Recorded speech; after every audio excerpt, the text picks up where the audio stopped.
Assalamualaikum sahabat-sahabat yang dirahmati Allah. Hari ini saya akan menceritakan kisah tentang seorang santri durhaka kepada gurunya yang diazab jet kera. Namun sebelumnya bagi yang beragama Islam saya sarankan untuk menuliskan sholawat Nabi Muhammad agar kelak sholawat ini menjadi saksi untuk mendapat syafaat di akhirat. Like dan subscribe ke channel ini sangat membantu menyebarkan dakwah Islam dan menjadi amal jariah. Di sebuah desa kecil yang tenang di Sukabumi, Jawa Barat, berdiri sebuah pesantren bernama Al-Mutakin. Pesantren ini terkenal akan ajarannya yang penuh hikmah dan dipimpin oleh seorang ulama yang disegani, Kiai Abdullah. Di bawah bimbingannya, para santri belajar tentang ilmu agama dan kehidupan dengan penuh semangat dan tawadu. Namun, tidak semua santri memiliki semangat yang sama. Di antara mereka, ada seorang pemuda bernama Fikri. Pemuda ini memiliki kecerdasan yang luar biasa, tetapi hatinya penuh dengan kesombongan. Fikri seringkali melawan aturan, enggan mendengarkan nasihat, dan bahkan berbicara buruk tentang Kiai Abdullah di belakangnya. Suatu hari, ketika para santri sibuk menghafal Al-Quran, Fikri memilih duduk di bawah pohon besar di halaman pesantren. Ia tampak asyik bermain dengan sebuah tongkat kayu, memukul-mukul tanah sambil bergumam. Mengapa harus belajar seperti ini setiap hari? Hidup di sini terlalu membosankan. Kiai hanya tahu memberi perintah, tapi tidak mengerti apa yang saya rasakan. Seorang santri mendekatinya, mencoba memberi nasihat.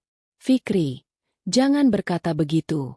Kiai Abdullah hanya ingin kita menjadi orang yang berilmu dan beradab. Apa yang kita pelajari di sini adalah bekal untuk dunia dan akhirat. Namun, Fikri hanya tertawa kecil. Adab? Apa gunanya adab jika hidup seperti ini? Semua ini hanya menghambat kebebasan saya. Langit mulai mendung. Angin berhembus pelan membawa hawa dingin yang aneh. Fikri tidak menyadarinya. Dalam hatinya, ia merasa semakin jauh dari ajaran pesantren. Semakin yakin bahwa hidup di luar sana lebih baik daripada terkungkung oleh aturan Kiai Abdullah. Di kejauhan, Kiai Abdullah yang sedang mengajar santri lain memandang ke arah Fikri dengan tatapan penuh keprihatinan. Namun, ia tidak berkata apa-apa. Hanya sebuah doa lirih yang keluar dari bibirnya. Ya Allah, berilah petunjuk kepada hamba MU yang sedang tersesat ini. Hari-hari berlalu, dan sikap Fikri semakin memburuk. Ia tidak hanya malas belajar, tetapi juga mulai mengganggu santri lain. Ketika Kiai Abdullah memberikan nasihat, Fikri menjawab dengan nada kasar. Saya tidak membutuhkan nasihat, Kiai. Ilmu itu ada di mana-mana. Tidak perlu belajar di sini untuk mendapatkannya. Para santri mulai resah dengan perilaku Fikri, tetapi mereka tetap menghormatinya sebagai teman. Suatu sore, ketika Kiai Abdullah selesai mengajar, ia kembali memanggil Fikri ke ruangannya. Fikri, ucap Kiai Abdullah dengan tenang. Adakah sesuatu yang memberatkan hatimu di sini? Mengapa engkau terus melawan aturan dan tidak menghormati ilmu yang sedang engkau pelajari? Fikri menghela napas panjang, lalu menjawab dengan nada sinis. Saya merasa terkekang di sini, Kiai. Semua aturan ini terlalu banyak. Saya bisa belajar sendiri tanpa harus mengikuti nasihat yang sama berulang kali. Kiai Abdullah terdiam sejenak, lalu berkata dengan lembut. Fikri, ilmu tidak hanya tentang apa yang kita pelajari. Ilmu adalah keberkahan, dan keberkahan itu datang dari adab. Jika engkau meremehkan gurumu, bagaimana ilmu itu bisa masuk ke dalam hatimu? Namun, Fikri tidak mendengarkan. Ia hanya berdiri, membungkukkan tubuhnya sedikit sebagai tanda pamit, lalu keluar dari ruangan itu dengan wajah penuh kekesalan. Malam itu, Fikri memutuskan untuk pergi ke hutan di belakang pesantren. Hutan itu dikenal lebat dan penuh dengan monyet liar. Fikri sering datang ke sana untuk melarikan diri dari suasana pesantren. Di bawah sebuah pohon besar yang dianggap keramat oleh penduduk setempat, Fikri duduk sambil melemparkan batu ke arah monyet-monyet yang mendekatinya. Hei, kalian lebih bebas daripada saya, katanya dengan nada mengejek. Kalian tidak perlu mendengar ceramah setiap hari. Tidak ada yang mengatur-atur kalian. Seandainya hidup saya seperti kalian, pasti lebih menyenangkan. Langit malam itu terasa lebih gelap dari biasanya. Angin berhembus kencang, dan suara gemerisik daun terdengar seperti bisikan yang menakutkan. Fikri tidak menghiraukannya. Ia terus berbicara dengan nada sombong. Kiai Abdullah selalu berkata tentang adab. Tapi apa artinya? Hidup ini untuk kebebasan, bukan untuk menundukkan kepala pada orang lain. Tiba-tiba, dari arah pohon besar itu, terdengar suara gemuruh yang aneh. Fikri merasa tanah di bawahnya bergetar. Ia berdiri dengan panik, tetapi tubuhnya terasa berat. Tangan dan kakinya mulai berubah. Bulu-bulu kasar mulai tumbuh di kulitnya. Suaranya berubah menjadi pekikan yang aneh, tidak lagi seperti suara manusia. Monyet-monyet di sekitarnya berlari menjauh, meninggalkan Fikri yang perlahan berubah menjadi seekor kera. Matanya melebar, penuh ketakutan. Ia ingin berteriak, tetapi tidak ada kata-kata yang keluar. Tubuhnya kini sepenuhnya menjadi seekor binatang. Fikri yang kini telah berubah menjadi seekor kera berusaha memahami apa yang sedang terjadi. Ia memandangi tangannya yang kini ditutupi bulu tebal. Matanya melirik ke arah air sungai kecil di dekat pohon. Dengan penuh rasa takut, ia mendekat dan melihat bayangannya. Apa yang dilihatnya membuatnya terkejut.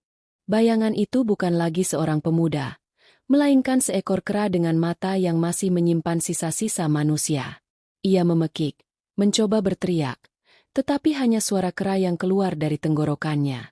Malam itu terasa semakin dingin. Fikri yang kini dalam wujud seekor kera berlari ke arah pesantren dengan panik. Ia berharap ada yang bisa membantunya, meskipun ia tahu bahwa perbuatannya selama ini telah melampaui batas. Ketika ia tiba di gerbang pesantren, para santri yang sedang duduk di beranda melihat seekor kera datang.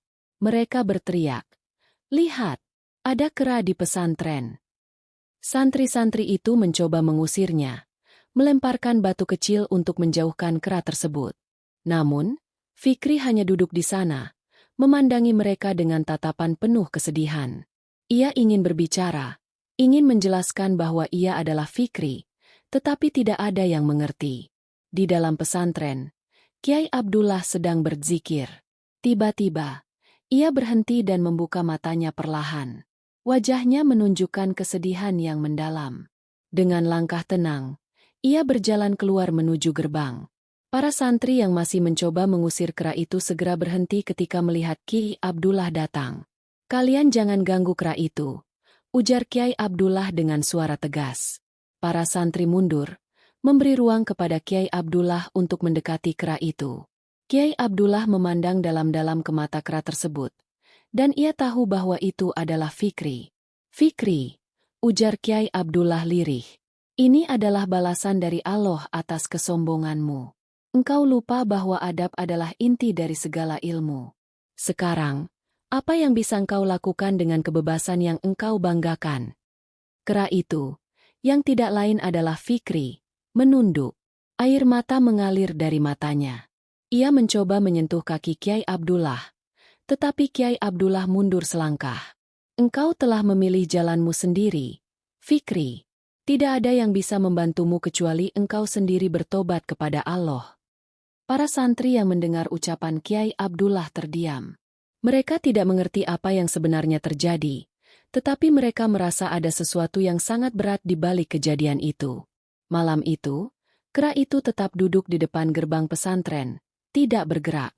Para santri yang melewatinya hanya bisa memandangnya dengan rasa penasaran dan iba. Fikri, yang kini dalam wujud seekor kera, duduk di depan gerbang pesantren dengan perasaan hancur. Ia mengingat setiap kesalahannya, setiap kata kasar yang ia lontarkan kepada Kiai Abdullah, dan setiap sikap sombong yang telah membuatnya jauh dari keberkahan ilmu. Malam semakin larut, dan udara Sukabumi yang dingin mulai menusuk tulang. Para santri sudah masuk ke kamar masing-masing, meninggalkan kera itu sendirian di depan gerbang. Kiai Abdullah duduk di serambi, memandangi langit malam yang bertabur bintang. Dalam hatinya, ia berdoa agar Fikri mendapat hidayah dan menyadari kesalahannya. Di tengah malam itu, Fikri mendongak ke langit. Ia mencoba berdoa, meski kini hanya bisa berteriak dengan suara kera. "Ya Allah," pikirnya dalam hati, "ampunilah aku. Aku telah salah menilai guruku, salah menilai jalan hidupku." Jika aku diberi kesempatan, aku ingin memperbaiki semuanya. Air matanya terus mengalir. Namun, tidak ada yang bisa mendengar jeritan hatinya. Ketika fajar mulai menyingsing, suara adzan subuh berkumandang dari masjid pesantren. Para santri bergegas menuju masjid untuk melaksanakan sholat berjamaah. Fikri, yang kini sepenuhnya merasa tidak berdaya, hanya bisa memandangi mereka dari kejauhan. Setelah sholat selesai, Kiai Abdullah memanggil para santri untuk berkumpul di aula. Di depan mereka, Kiai Abdullah berdiri dengan kera itu di sampingnya. Para santri tampak bingung, tetapi Kiai Abdullah mulai berbicara. "Anak-anakku," ujar Kiai Abdullah, "ketahuilah bahwa setiap ilmu yang kita pelajari membutuhkan adab. Tanpa adab, ilmu tidak akan membawa manfaat, bahkan bisa membawa kehancuran. Apa yang kalian lihat di samping saya ini bukan sekadar seekor kera. Ini adalah pelajaran bagi kita semua." Para santri saling berpandangan, mencoba memahami maksud Kiai Abdullah. Tetapi Kiai tidak menjelaskan lebih lanjut. Ia hanya memandangi Fikri dengan tatapan penuh iba. Setelah selesai berbicara, Kiai Abdullah kembali ke ruangannya. Kera itu tetap tinggal di aula, menjadi pengingat bisu bagi para santri. Hari-hari berlalu, dan Fikri mulai menyadari bahwa mungkin ia tidak akan pernah kembali menjadi manusia. Hari-hari berlalu, dan Fikri, dalam wujud seekor kera, tetap tinggal di sekitar pesantren. Ia hidup dari sisa makanan yang diberikan para santri, yang kini mulai merasa iba. Namun, setiap kali melihat Fikri, mereka juga diingatkan akan pentingnya adab kepada guru. Di sisi lain, Fikri berusaha menjalani kehidupannya meskipun rasa sesal terus membebaninya. Setiap malam, ia duduk di bawah pohon besar di halaman pesantren, memandangi bintang-bintang dan mencoba berdoa dalam hati. Ia berharap Allah memberikan keajaiban untuk mengakhiri penderitaannya. Suatu malam, saat pesantren sepi dan para santri telah terlelap, Kiai Abdullah keluar dari ruangannya dengan membawa tasbih di tangannya. Ia berjalan ke arah Fikri yang sedang duduk di bawah pohon. "Fikri," ujar Kiai Abdullah dengan suara lembut, "apakah engkau telah menyadari kesalahanmu?" Fikri menatap Kiai Abdullah dengan penuh penyesalan. Ia mengangguk perlahan, seolah ingin mengatakan bahwa ia benar-benar menyesal. "Kesombongan adalah musuh terbesar manusia," lanjut Kiai Abdullah. "Engkau menutup pintu hatimu dari ilmu dan keberkahan karena merasa lebih tahu.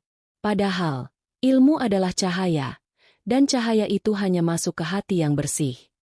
Fikri menundukkan kepalanya. Air mata kembali mengalir di wajahnya. Ia ingin berbicara, ingin memohon maaf, tetapi tubuhnya yang kini seekor kera tidak memungkinkan itu. Melihat kesedihan di mata Fikri, Kiai Abdullah berlutut dan berkata, "Jika engkau benar-benar bertobat, maka bertawakallah kepada Allah. Hanya Allah yang bisa menghapus dosa dan mengembalikan keadaanmu seperti semula. Aku akan mendoakanmu." Malam itu, Kiai Abdullah melaksanakan sholat tahajud dengan penuh kehusyukan. Dalam sujudnya, ia memohon kepada Allah agar memberikan ampunan kepada Fikri. "Ya Allah, jika hamba MU ini telah benar-benar bertobat, maka ampunilah dosanya. Kembalikan ia ke jalan yang lurus agar ia bisa memperbaiki hidupnya." Di luar ruang sholat, Fikri duduk di depan pintu, mendengar setiap lantunan doa Kiai Abdullah. Ia merasa hatinya semakin tenang, meskipun rasa takut akan masa depannya masih menghantuinya. Ketika pagi menjelang, suara adzan subuh membangunkan pesantren. Para santri kembali memulai hari mereka, sementara Fikri tetap menanti dengan harapan bahwa Allah akan mengabulkan. Pagi itu, udara di Sukabumi terasa sejuk setelah hujan malam sebelumnya. Para santri berjalan menuju masjid untuk melaksanakan sholat subuh berjamaah. Di depan gerbang pesantren, Fikri yang masih dalam wujud seekor kera duduk termenung. Ia memandang ke arah masjid dengan rasa rindu yang mendalam. Ketika iqamah dikumandangkan, Kiai Abdullah melangkah masuk ke dalam masjid dengan tenang. Setelah sholat selesai, beliau memimpin zikir dan doa bersama. Dalam doa tersebut, suara beliau terdengar begitu tulus. "Ya Allah, Engkaulah Maha Pengampun lagi Maha Penerima Tobat. Ampunilah dosa-dosa kami, dan tunjukkanlah kami ke jalan yang lurus." Berikanlah hidayah kepada hamba MU yang sedang tersesat, dan kembalikan ia kepada fitrah kemanusiaannya. Setelah doa selesai, para santri mulai bubar, kembali ke aktivitas mereka masing-masing. Namun, Ki Abdullah tetap duduk di tempatnya, melanjutkan zikir dengan mata yang terpejam. Di luar masjid, Fikri mendekat perlahan, duduk di depan pintu dengan tubuh gemetar. Ketika Ki Abdullah membuka matanya, ia melihat Fikri yang sedang menundukkan kepala seolah memohon sesuatu. Dengan hati-hati, Kiai Abdullah mendekatinya dan berkata lembut, "Fikri, tobatmu harus berasal dari hati yang paling dalam. Jangan hanya berharap keajaiban, tetapi jadikan penyesalanmu sebagai jalan untuk mendekatkan diri kepada Allah." Fikri mengangkat kepalanya, memandang Kiai Abdullah dengan tatapan penuh harap. Ia ingin sekali menunjukkan bahwa hatinya benar-benar menyesal. Kiai Abdullah meletakkan tangannya di atas kepala Fikri, memejamkan mata, dan berdoa, "Ya Allah, Engkaulah Maha Kuasa atas segala sesuatu. Jika hamba MU ini telah benar-benar bertobat, maka angkatlah kutukan yang menimpanya. Jadikan ia hamba yang lebih baik, yang akan memanfaatkan waktunya untuk mendekatkan diri kepada MU."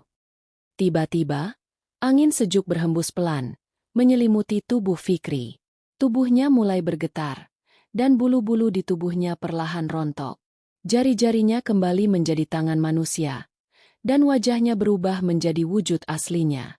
Para santri yang melihat kejadian itu dari kejauhan tertegun. Mereka menyaksikan dengan mata kepala sendiri bagaimana kera itu kembali menjadi manusia. Fikri yang kini telah kembali ke wujud aslinya menangis terseduh-seduh, bersujud di hadapan Kiai Abdullah. "Maafkan saya, Kiai," ucapnya dengan suara yang bergetar. "Saya telah salah. Saya sombong, saya durhaka, dan saya tidak menghargai ilmu yang telah diajarkan kepada saya. Tolong bimbing saya kembali ke jalan yang benar." Kiai Abdullah tersenyum dengan penuh kasih. "Fikri, Allah Maha Pengampun bagi hambanya yang benar-benar bertobat. Jadikan pengalaman ini pelajaran untuk tidak mengulangi kesalahanmu. Mulai hari ini, jadilah santri yang rendah hati dan selalu menghormati ilmu." Para santri mendekat, menyambut Fikri dengan pelukan hangat. Suasana pesantren hari itu dipenuhi rasa syukur dan kebahagiaan, karena mereka telah menyaksikan kuasa Allah yang luar biasa. Kisah ini mengajarkan kepada kita betapa pentingnya adab kepada guru, karena ilmu tidak akan membawa manfaat tanpa keberkahan dari guru. Kesombongan adalah sumber kehancuran, sebagaimana Allah berfirman dalam Al-Quran.